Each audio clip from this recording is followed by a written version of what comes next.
Greetings and welcome to the Introduction to Astronomy. In this week's Astronomy of Other Cultures, we are continuing our discussion of the Muslim astronomers, and today we will look at Ibn Yunus and discuss his contributions to astronomy. So let's go ahead and get started here, and we know that Ibn Yunus lived from around 950 to 1009 and worked in Egypt on both astronomy and mathematics. So what did he do in mathematics? Well, a lot of his work was on trigonometry, the study of angles. And in fact, he worked on spherical trigonometry, which is specifically important to studies of the sky. Because when we study the sky, we see everything as a great celestial sphere. And we have to measure angles not on a flat plane, but on a spherical sky, and that becomes very important for being able to make those measurements. He also came up with some of the very early ideas on what are now known as the law of sines and cosines, which significantly simplified calculations compared to what had been done by the Greeks and people like Ptolemy.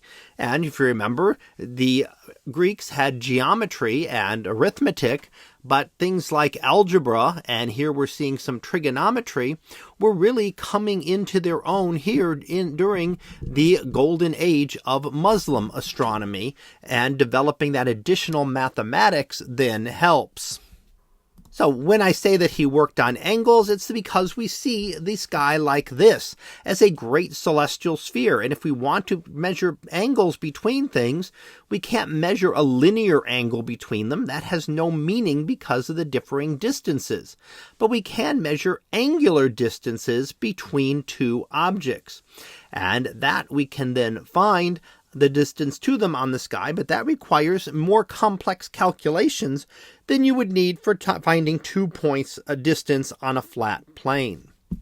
Now, much of his work in astronomy revolved around a few things. One that he published around the year 1000 was the Al-Jij Al-Kabir Al-Hakimi, which was a handbook of astronomical tables.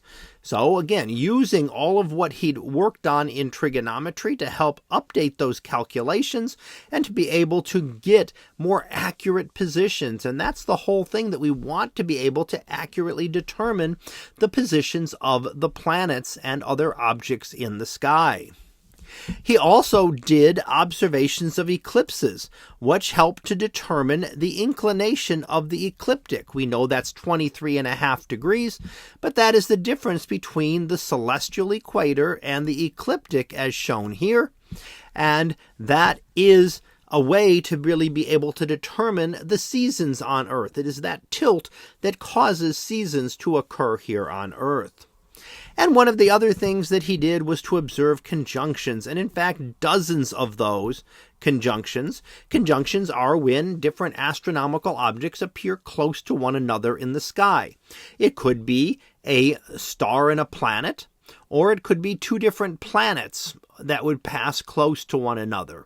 The moon can also be included in that, in a conjunction. Now, in a conjunction, they don't have to pass directly in front of one another. That would be an occultation, or sometimes called an eclipse as well.